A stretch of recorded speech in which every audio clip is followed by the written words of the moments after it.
Hello viewers, இன்னைக்கு நம்ம பார்க்க போறது ஒன் பீஸ் எபிசோட் 361 பார்ட் 1.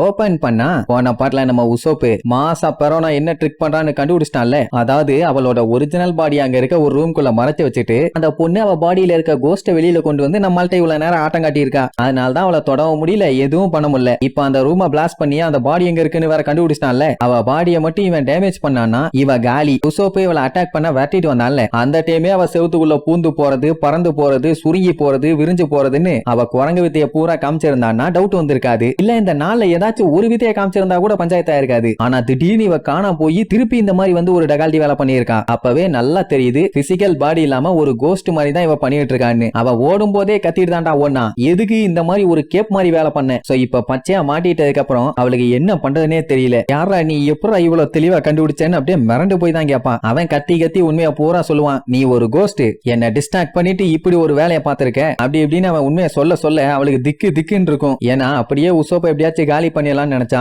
இந்த அளவுக்கு அவன் கண்டுபிடிப்பான்னு எதிர்பார்க்கவே இல்ல. நீ ஒரு மூலகட்ட முட்டா பையன் நினைச்சேன், பரவாயில்லையே எல்லாத்தையும் பெர்ஃபெக்ட்டா கண்டுபிடிச்சிட்ட. அந்த மாஸ்க போட்டவன உனக்குள்ள தைரியம் வந்துருச்சான்னு கேப்பா. ஏன்னா இப்படி ஒரு பயங்கரமான சிச்சுவேஷன்ல இவன் அழகா பொறுமையா அனலைஸ் பண்ணி இந்த விஷயத்தெல்லாம் கண்டுபிடிச்சிட்டான்ல. இவன் சொன்னதெல்லாம் கரெக்ட் தானாமா, ஆனா வெறும் 90% தான் சொல்லுவா. என்னன்னா இவ பாடியால கண்ட்ரோல் பண்ற ஒரு கோஸ்ட் இல்ல. அவ நினைச்சானா அவ பாடியை விட்டு எப்ப வேணாலும் வெளியில வர முடியும். அந்த வேலையை தான் பண்ணிருக்கேன்னு சொல்லி நம்ம உசோப்புக்கு இன்னும் சூப்பரான ஐடியாலாம் எடுத்து கொடுத்திருக்கா. என்னன்னா இப்ப நம்ம பையன் கன்ஃபார்மே பண்ணிட்டான், அவ பாடியை இப்ப காலி பண்ணிட்டா அவளால திருப்பி அவளோட பாடிக்கு ரிட்டர்ன் ஆக முடியாது இல்ல.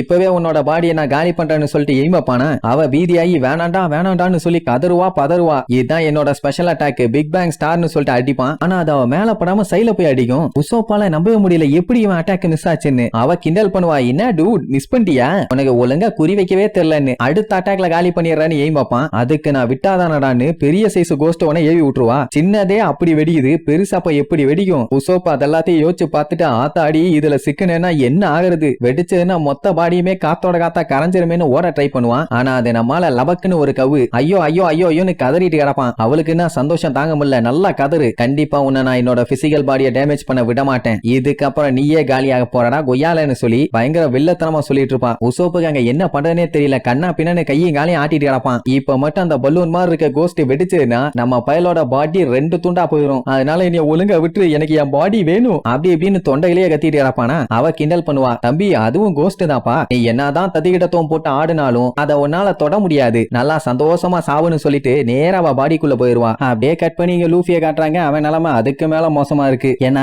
எவ்வளவுதான் அவன் முக்கி சண்டை போட்டாலும் அந்த டோப்பல்மேனோட ஷேடோவை எதுவுமே பண்ண முடியல. ஏதோ ஒரு டைம் அந்த கெக்கோ மரியாவை போட்டு பொளந்துட்டான். ஆனா அதுக்கப்புறம் இந்த ஷேடோ விடவே மாட்டேங்குது, பயங்கரமா டஃப் கொடுக்குது. லூஃபியோட டார்கெட் இந்த ஷேடோ கிடையாது, கெக்கோ மரியா தான். சோ பாஞ்சு அவனை தான் அடிக்க போவான். இது குறுக்க வந்து தடுத்துக்கிட்டே இருக்கும். அவன் ஏதோ பிக்னிக் வந்த மாதிரி ஜாலியா ரெஸ்ட் எடுத்துட்டு இருப்பான். லூஃபி என்ன பண்ணுவான், அடுத்து அட்டாக் பண்றேன்னு கிக் வைக்க போவானா, அவன் காலை இறுகி பிடிச்சுக்குவான். உடனே நம்மால அவன் காலை ரிலீஸ் பண்றதுக்காக அவனை கடிச்சு இழுப்பான். அப்படியே பிஞ்சு வரும். ஆனா மறுபடியும் அவன் பாடிக்குள்ள போய் அந்த ஷேடோ சேர்ந்துக்கும். மொத்தத்துல ஒண்ணு வேலைக்காகல, தூக்கி போட்டு துவச்சுதான் எடுக்கிறான். என்ன தம்பி எவ்வளவு நேரம் தான் நீ அடிக்க வந்துகிட்டே இருப்ப, போர் அடிக்குதுன்னு நக்கல் பண்ணுவான். வெயிட் பண்றா, இன்னும் கொஞ்ச நேரத்துல வந்துடுறேன், அடிக்கிற அடியில ஆத்தா அம்மானு கத்திட்டு நீ ஊரை விட்டே ஓட போறங்கிற மாதிரி சொல்லுவான். அவன் ஒன்னும் பிரச்சனை இல்ல, நான் பொறுமையா வெயிட் பண்றேன், நீ சீக்கிரமா சட்டு புட்டு நீங்க வேலையை முடியலன்னா அவன் திருப்பி வந்துருவான், அப்புறம் உன்னால இனிய தோட்ட கூட முடியாதுமா. யாருடா அந்த அவன்னு நம்மாலு கொலவெறியோட கேட்பான். வேற யாரு, நீதான், உன்னோட ஜெராக்ஸ் காப்பி ஒன்னு வெளியில சுத்திட்டு இருக்குதுலம்மா. நம்மளுக்கே லைட்டா பீதி ஆகும். அப்படியே கட் பண்ணி வெளியில இருக்க அந்த ஓரை காட்டுறாங்க. அவன் காண்டாயி எல்லா சோம்பிசியுமே பொலன்னு பொலந்து கட்டிட்டான் போல. எல்லாம் அப்படியே பேன்னு கிடப்பானுங்க. அந்த டைம் அந்த ஓர் ரொம்பவும் சீரியஸா அது எங்க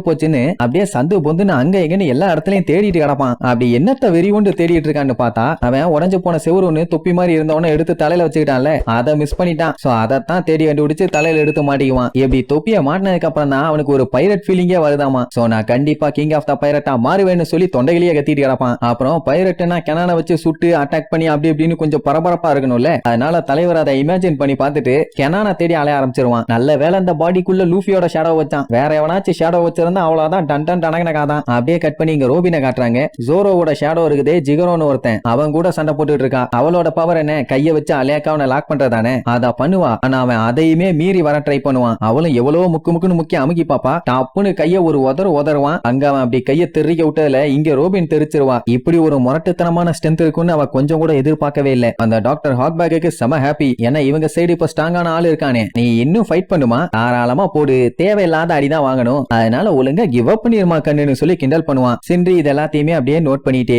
நின்னுட்டு இருப்பான். அப்ப நம்ம சாப்பர் ரோபினை நினைச்சு கவலைப்படுவானா. அப்ப அந்த டாகி பெண் குயின் வந்து, டேய் எங்க லுக் விட்டுட்டு இருக்க, என்ன பயமா இருக்காடா முட்டா பயல, பார்த்தாலே நல்லா தெரியுது ரொம்ப நர்வஸா இருக்கான்னு சொல்லுவானா. சாப்பர் பார்த்துட்டு சஞ்சிம்பான். அதுக்கே முதல்ல அது யாருன்னு தெரியாது. இவன் சஞ்சின்னு சொன்னவன அதுக்கு காண்டாவும். நீ யார பத்தி பேசுறேன்னு எனக்கு தெரியல, தேவையில்லாம எதுவும் பேசிட்டு இருக்காதே, அப்புறம் நான் உன்னைய கொல்ல வேண்டி இருக்கும்னு சொல்லிட்டு பட்டன்னு ஒரு ரொட்டேஷனை போட்டு வந்து நம்ம சாப்பரோட வாயில ஒரே மிதி. இவ்வளத்தையும் அவன் கண் இமைக்கும் நேரத்துக்குள்ள பண்ணிட்டான். அப்ப எம்பூட்டு வேகம். இதுல வேற உன்னாலலாம் இனிய ஜெயிக்க முடியாது ரெண்டீரு, அதனால சைலண்டா இருக்கணும்னு சொல்லிட்டு இருக்கும் போதே அந்த ஜிகரோ என்ன பண்ணுவான், 36 பவுண்ட் பீனிக்ஸ் அட்டாக்கை யூஸ் பண்ணி ஒரு அடி. அந்த அட்டாக் ரோபினுக்காக குறுக்க நம்ம கௌசிக்கு வந்த மாதிரி அந்த டாகி பெண் குயின் நின்னுட்டு இருந்தவன ரெண்டு பேத்துக்குமே சேர்த்து அடிவிலும் திருச்சடிச்சு போய் விழுவாங்க. ஆனா அந்த டாகி பெண் குயினுக்கு ஒன்னும் பஞ்சாயத்து இல்ல. ஏன்னா சஞ்சியோட ஷேடோ வாச்சே பல்ட்டி அடிச்சு வந்து வண்டையா அவனை திட்டுவான். எங்கடா பார்த்துட்டு அட்டாக் பண்ற மூலகட்ட முட்டா பாயலன்னு, நான் அட்டாக் பண்றேன்னு தெரியுது இல்ல, நீ ஏன்டா குறுக்க வந்தேன்னு அவன் கத்திட்டு இருப்பான். உடனே இவன் ஏன்டா உனக்கு முடிதான் இல்ல மூளையமா இல்லன்னு சொல்லி இவன் ஒரு சைடு கத்திட்டு இருப்பான். சஞ்சி சோரவும் எப்படி சண்டை போடுவானுங்களோ அதே மாதிரி தான் அவனுக்கு ஷேடோவும் சண்டை போடுதுங்க. இந்த கேப்பை யூஸ் பண்ணி நம்ம சாப்பர் என்ன பண்ணுவான், அழகா ஜம்ப் பண்ணி போய் ஜிகரோவை லாக் பண்ணிடுவான். அது மட்டும் இல்லாம ரோபின்ட்ட சால்ட்ட போட சொல்லுவானா. அவன் அவனோட கையை அசைக்க முடியாம லாக் பண்ணிட்டான். இவன் அவனோட வாயை ஓபன் பண்ணி சால்ட்ட உள்ள போட போவா. அட ஓபன் பண்ணா சட்டுன்னு போட வேண்டியதானே. இதுலயும் ஸ்லோ மோஷன். அந்த டைமுங்கும் போது அந்த டாகி பெண் குயின் பின்னாடி வந்து நின்னுட்டு பரவாயில்ல அடிக்கிறதுக்கு நல்லா வசதியாவே நின்னுட்டு இருக்கான்பா. சாப்பர் பார்த்துட்டு அவ ஒரு லேடி, அவ மேல நீ கை வைக்க கூடாதும்பா. லேடியா இருந்தா என்ன ஜாடியா இருந்தா என்னன்னு சொல்லிட்டு ஒரே மிதி.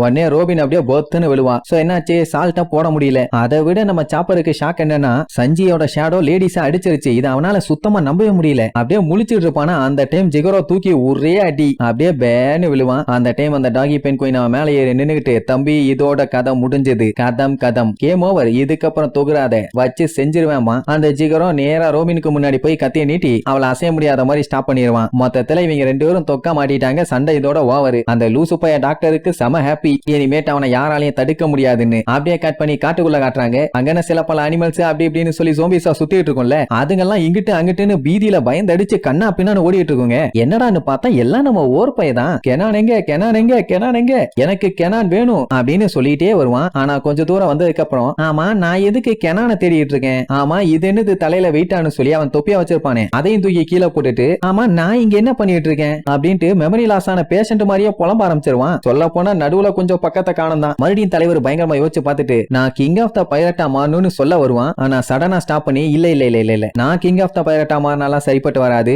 வேற ஒருத்தர் மாற வேண்டி இருக்கேன்னு சொல்லி அந்த கெக்கோ மோரியாவை பத்தி யோசிச்சு பார்ப்பான். அப்படின்னா யார் உடம்புக்குள்ள வந்தாலுமே கொஞ்சம் கொஞ்சமா அது அவங்களோட மைண்ட மாத்திரும் போல. சோ இப்போ கெக்கோ மோரியா தான் கிங் ஆஃப் த பைரட்டா மாறணுங்கிற மாதிரி அவன் மைண்டுக்கு வந்துருச்சு. அதனால நான் இங்க சும்மா சுத்திட்டு இருந்தேன்னா எதுவுமே வேலைக்காகாது, நான் சீக்கிரமா என் மாஸ்டர்ட்ட போகணும், அவரை கிங் ஆஃப் த பைரட்டா மாத்தணும்னு சொல்லி அப்படியே மேன்ஷனை நோக்கி பயங்கரமா வீரநட வெற்றி நட போட்டு அவன் போறதோட இந்த எபிசோடுக்கு எண்டு காடு போட்டு முடிக்கிறாங்க.